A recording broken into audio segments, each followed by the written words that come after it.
실패는 경험을 해봐야 참 인생의 맛을 압니다. 그래서 세르반테스는 말하기를 오늘 쓰러지는 자는 내일 다시 일어설 수 있다는 말을 했습니다. 그래서 실패를 두고 성공의 어머니라고 말하는 사람도 있습니다. 사람들은 누구나 세상을 살면서 실패를 경험하게 됩니다.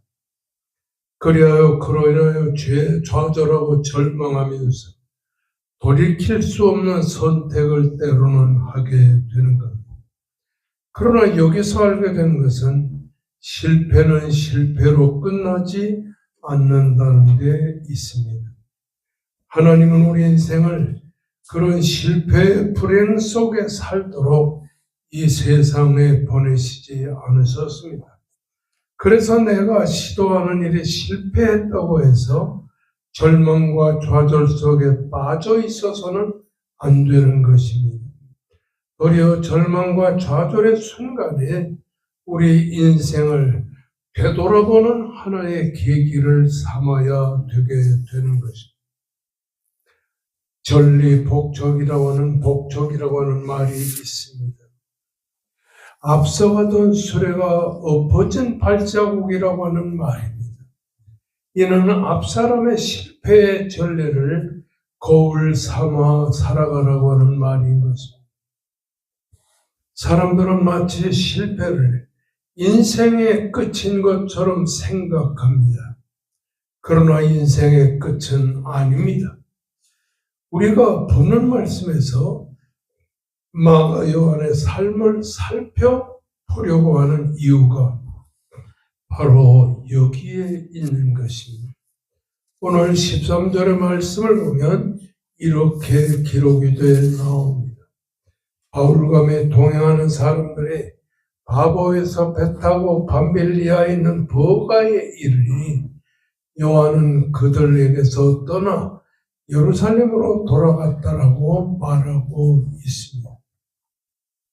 이 말을 여러분 그냥 설명하면 잘 못 들을 것입니다. 여러분 이제 이스라엘 나라가 지중해의 옆에 딱 자리하고 있는데 그 이스라엘 나라 북쪽에 2000년 전에 바울과 그리고 바나바가 복음을 전하고 있었습니다.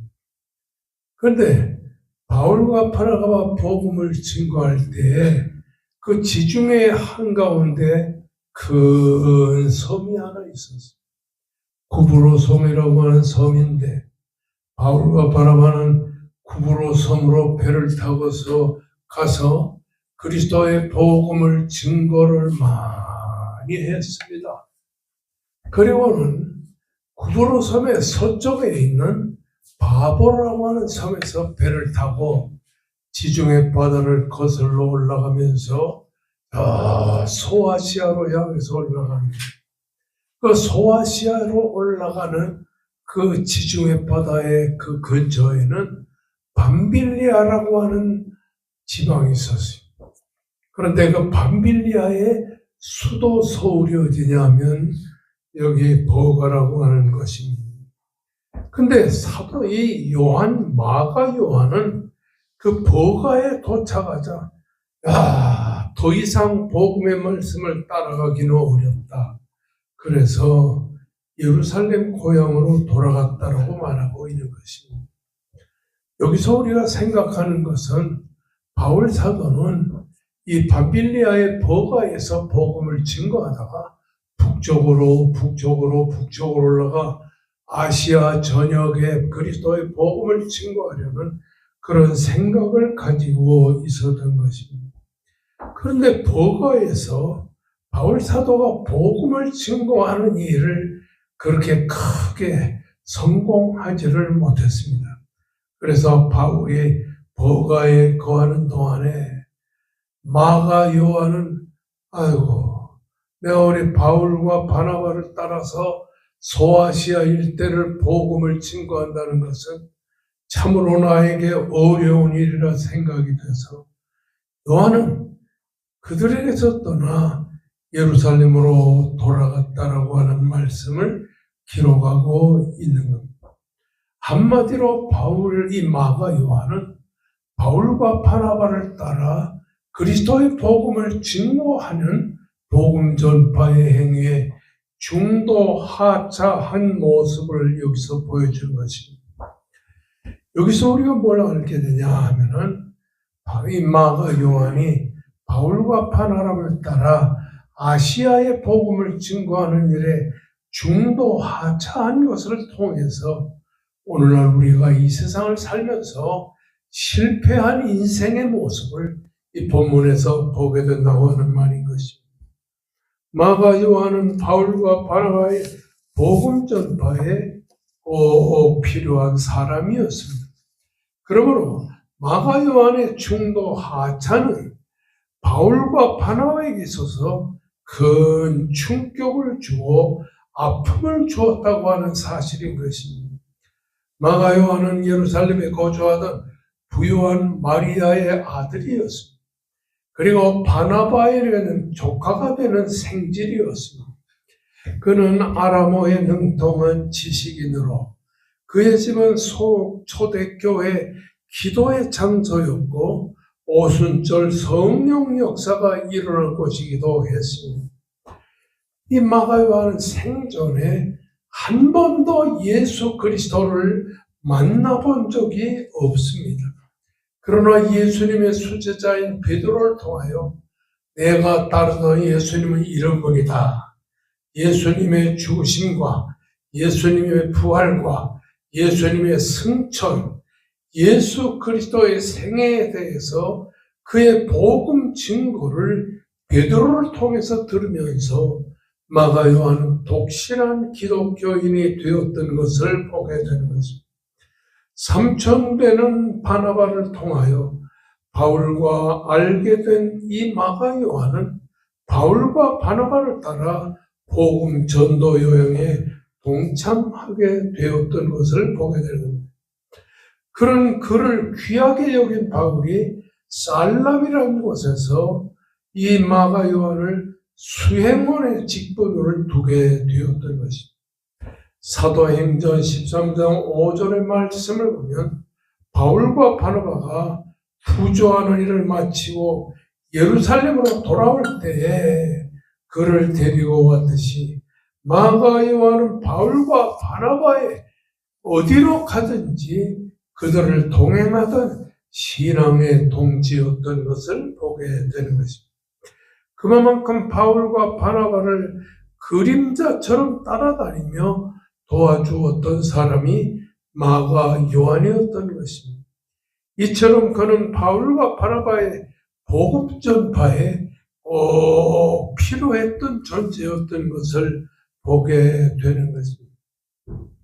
그러므로 알포드라고 하는 사람은 마가 요한이 바울과 바나바를 대신해서 세례를 베푸는 일에 도왔을 것이라고 하고, 그리고 두 사람의 여행의 경비를 조달하고 관리하는 그래서 바울과 바나바의 여행 경비에 부족함이 없도록 불편이 없도록 도왔을 것이라고 말하고 있는 것입니다.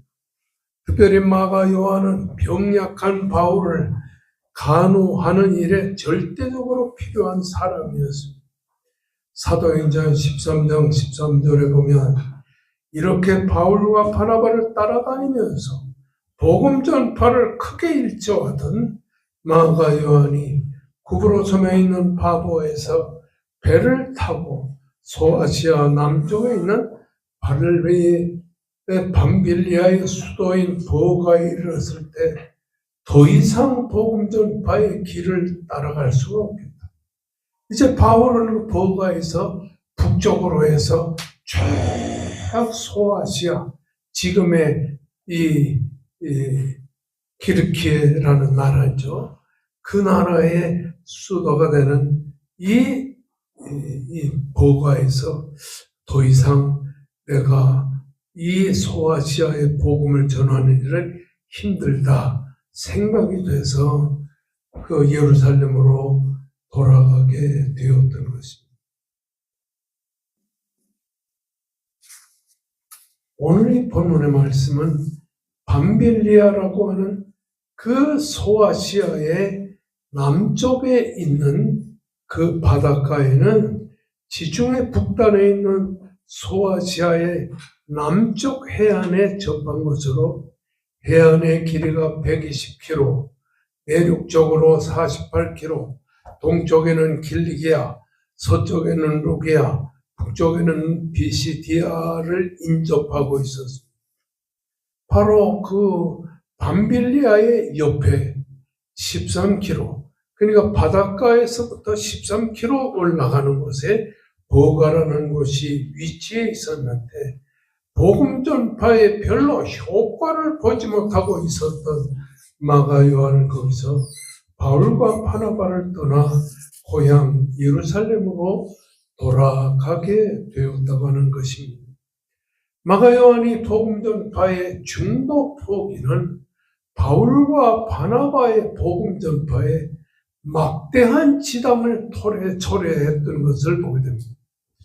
마가 요한의 중도 포기는 사람들로 하여금 많은 의문점을 갖게 했던 것을 보게 됩니다. 그러나 사도행전의 기록자인 누가는 이 본문 13절에서 요한은 그들에게서 떠나 예루살렘으로 돌아갔다라는 간단한 문구만 기록했을 뿐이지 마가 요한이 왜 바울과 바나바를 떠나 중도 하차에서 고향으로 돌아갔는지에 대해서는 아무런 말을 하고 있지 않습니다. 다만 학자들이 이 마가 요한의 이탈에 대해서 몇 가지 이유를 준비해서, 첫째는 마가 요한은 바울과 바나바에게 애초부터 제가 구브로 섬에까지 복음을 전파하는 일에 따라가겠습니다. 구브로 섬에서 나는 고향으로 돌아가겠습니다. 이렇게 약속을 했다는 거예요. 두 번째는 알렉산더라고 하는 사람은 삼촌 바나바가 그 바나바를 따라서 바울과 바나바의 여행길에 함께했던 마가 요한이 어느 틈엔가 선교의 주도권을 쥔 것은 바나바가 아니고 바울이 선교의 주도권을 잡고 있고 자기의 삼촌인 이 바나바는 소외된 데 대해서 불만이 생겼기 때문에 그 바울과 바나바를 떠나갔다 이렇게 주장하는 사람도 있습니다. 세 번째로는 이 마가 요한은 여행에서 향수병이 들어서 고향으로 갔다는 이런 말을 하는 사람도 있는 것입니다.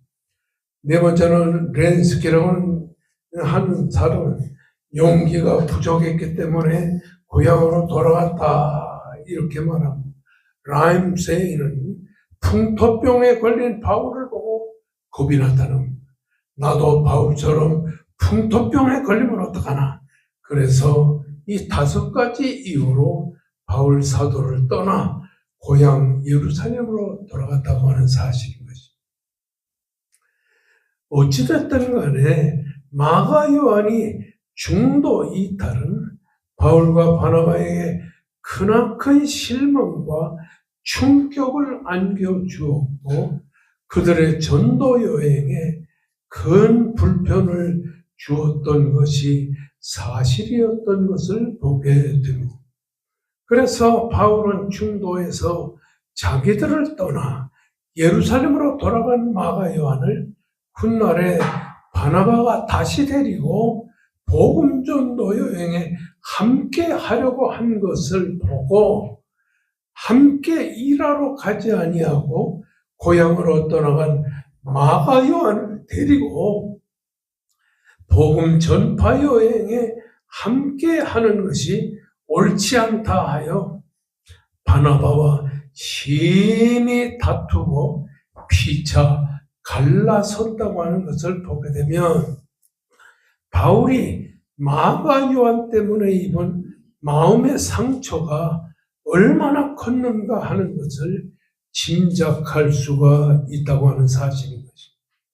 어찌됐든 후일에 바울과 마가 요한은 12년이라고 하는 장구한 세월 동안 관계가 단절된 채 갈라서서 각기 자기의 길을 걸어가게 되었던 것입니다.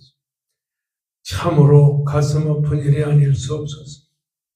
바울이 마가 요한에 대해서 섭섭함, 그리고 세월이 흐르는 가운데서도 좀처럼 마가 요한을 괘씸하게 생각하는 마음이 사라지지 않았다고 할 것 같으면 마가 요한은 후회하고 번뇌하는 세월로 12년의 장구한 세월을 보냈다고 하는 사실인 것입니다. 12년의 장구한 세월을 보내는 동안 사도 바울은 단 한 번도 마가 요한을 찾지를 않았습니다. 그러던 그가 12년이 지나서 드디어 마가 요한을 자기에게로 부른 것을 보게 되는 겁니다. 여기서 우리는 마가 요한의 신앙의 변화가 얼마나 컸는가 하는 것을 짐작할 수가 있게 되겠습니다. 12년 동안 섭섭하지만 상대조차 하지 않던 바울 사도가 12년의 세월이 흐른 다음에 자기에게로 내 아들 마가 요한을 불러오너라 하고 다시 불러왔습니다. 여러분, 여기서 우리가 생각하는 것은 골로새 4장 10절의 말씀입니다. 골로새 교인들에게 나와 함께 갇힌 아리스타고와 바나바의 생질 마가와 이 마가에 대하여 너희가 명을 받았음에 그가 이르렀을 때 영접하라. 바울이 골로새 교회 교인들에게 골로새서를 기록하면서 마가 요한이 너희들에게 오면 그를 따뜻하게 영접하라고 말을 했어요. 여기서 우리는 바울 사도의 생각의 변화를 볼 수가 있다고 하는 사실인 것입니다. 그런가 하면 골로새서 4장 11절의 말씀에 보면 그들을 할레파이나 이들만은 하나님의 나라를 위하여 함께 역사하는 자들이니 이런 사람들은 나의 위로가 되느니라. 마가 요한을 영접하라고 말하면서 바울 사도가 골로새 교인들에게 한 말을 그 마가 요한은 나의 위로가 되는 사람이라고 말을 했습니다. 그런가 하면 디모데후서 4장 11절의 말씀에 보면 바울은 믿음의 아들 디모데를 향하여 누가만 나와 함께 있느니라. 네가 로마에 있는 감옥에 갇혀있는 나에게 올 때 마가를 데리고 오도록 하여라. 그가 나의 일에 유익한 사람이니라고 말을 했던 것을 보여요. 상대조차 하기 싫어하던 마가 요한 12년의 세월이 흘러서 골로새 교인들에게는 그를 영접하라고, 그는 나의 위로가 되는 사람이라고 말해요. 믿음의 아들 디모데에게는 그 마가 요한을 로마로 부를 때 함께 그를 데려오라고 말했어요. 그런가 하면 빌레몬서 24절의 말씀을 보면 바울이 또한 나의 동역자 마가를 바울 사도가 자기의 동역자라고 이렇게 말을 하게 되었다고 하는 사실입니다. 그와 함께 믿음의 사람인 베드로전서 5장 13절에서 이렇게 말합니다. 택함을 함께 받은 바벨론에 있는 교회가 너에게 문안하노니 내 아들 마가도 그리하느니. 베드로는 마가 요한을 자기의 믿음의 아들이라고 해요. 자, 여기서 우리가 다시 한번 생각해 볼 것은 바울 사도가 골로새 교회를 향하여 골로새서를 기록할 때 바나바의 생질 마가를 영접하라. 골로새 4장 11절 말씀에서는 그는 나의 위로가 되는 사람이다. 디모데후서 4장 11절에는 내가 로마로 올 때 마가를 데리고 오라. 그가 나의 유익이 되느니라고 말했습니다. 빌레몬서 24절에는 마가는 나의 동역자이라고 말을 했습니다. 베드로는 내 아들 마가로 말합니다.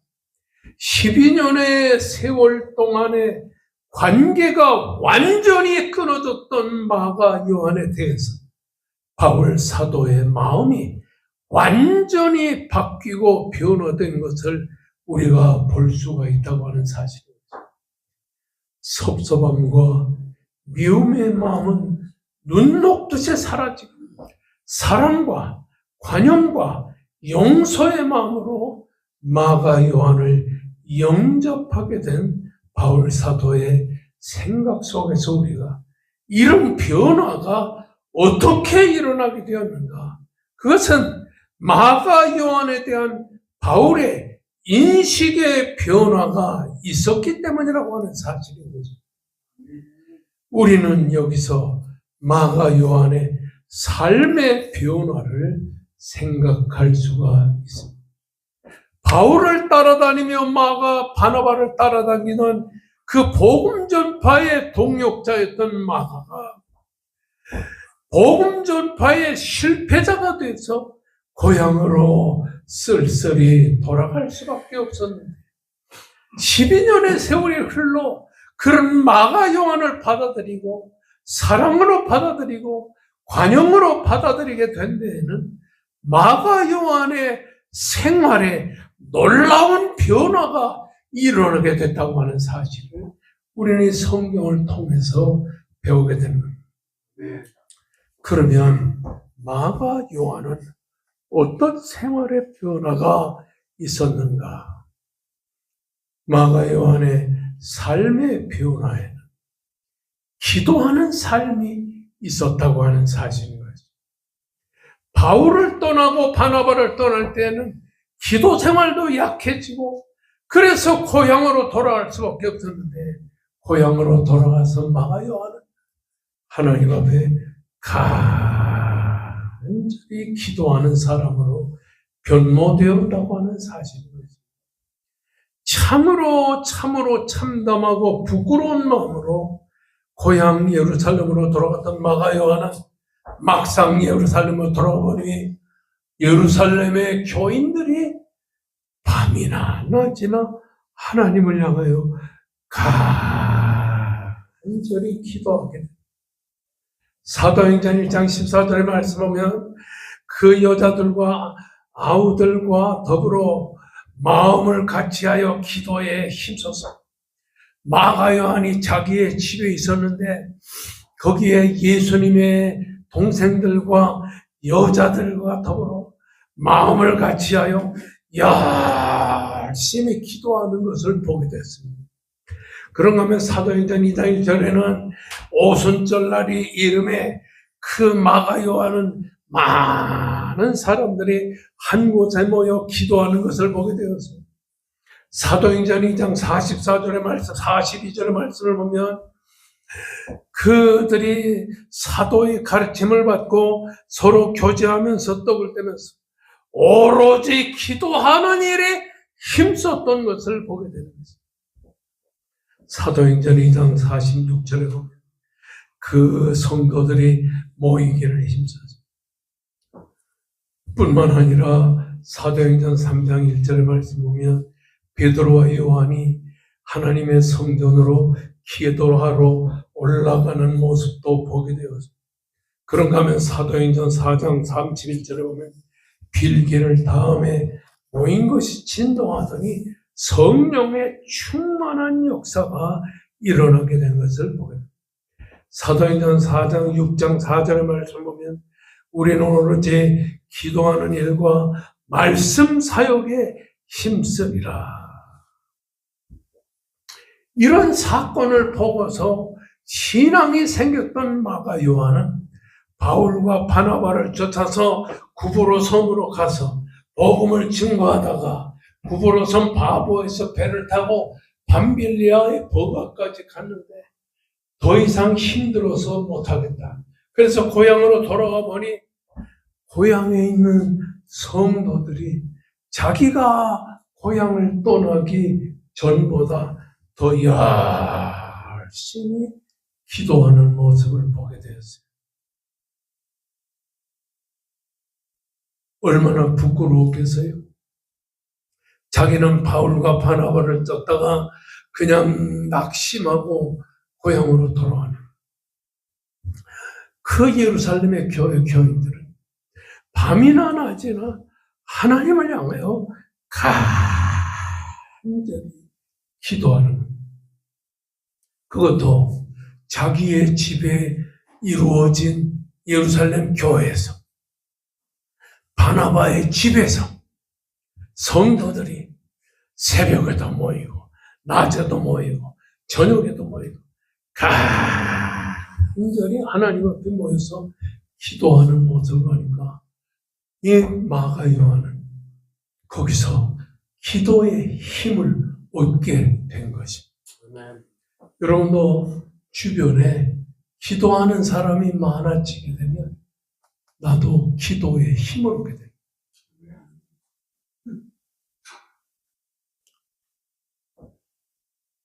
제가 고등학교 때 참 미워하는 놈이 하나 있어요. 대광고등학교 내 2년 후배인 최병남이라고 하는, 지금은 목사가 됐는데, 이게 얼마나 교만한지 몰라요. 근데 최병남 목사는 나는 놀고 뻔뻔히 돌아다니던데, 최병남 목사는 초등학교 5학년 때부터 하루에 2-3시간씩 간절히 기도하면서 사는 거예요. 그래서 날 보고 뭐라 하냐. 길자연 형님, 그렇게 살면 안 됩니다. 기도하세요. 내 2년 후배가 그러는 거예요. 그래서 그때 내가 싸움을 많이 하는데, 저 자식은 내가 언제 한번 손봐준다. 그러다가 손 한번 못 보고 신학교에 나도 가게 돼. 근데 최병남 전도사는 중등부 교육전도사라고. 목사님이 나는 고등부 교육전도사를 시켰는데 나는 별로 기도도 안 하고 그냥 고등부 교육전도사를 하고 있었는데, 최병남 전도사는 금요 철야기 때다가 밤새도록 기도하는 거예요. 나는 최병남 전도사 뒷자리에서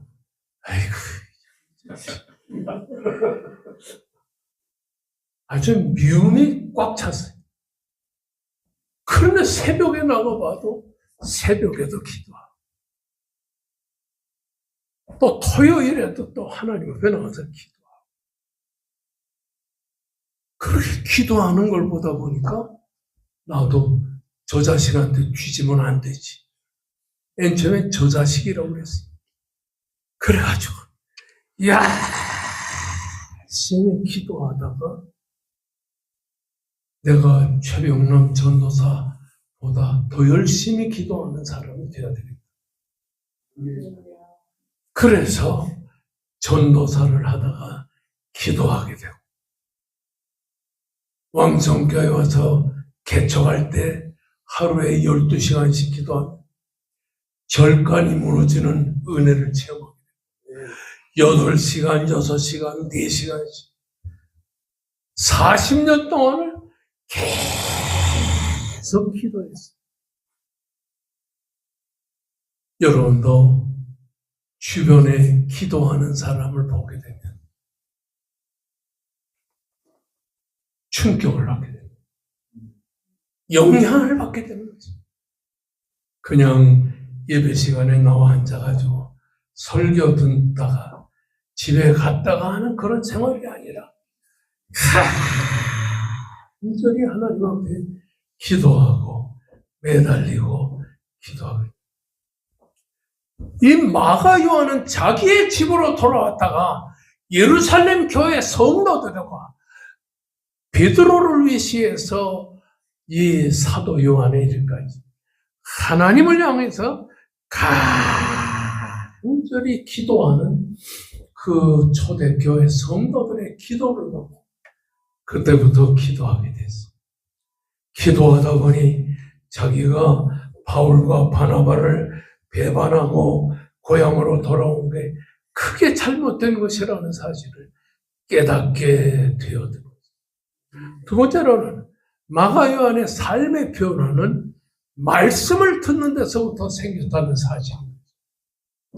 마가 요한은 평생 동안에 예수 그리스도를 만나본 적이 없는 사람이지만은 예수님의 수제자인 동시에 자기 집에서 기도의 책임을 짊어지고 초대교회의 목사로서 기도하면서 설교하는 베드로를 통해서 예수님에 대해서 한 말씀을 들으면서 기도와 말씀 속에서 변화가 일어나고 믿음이 생기게 되었다고 하는 사실.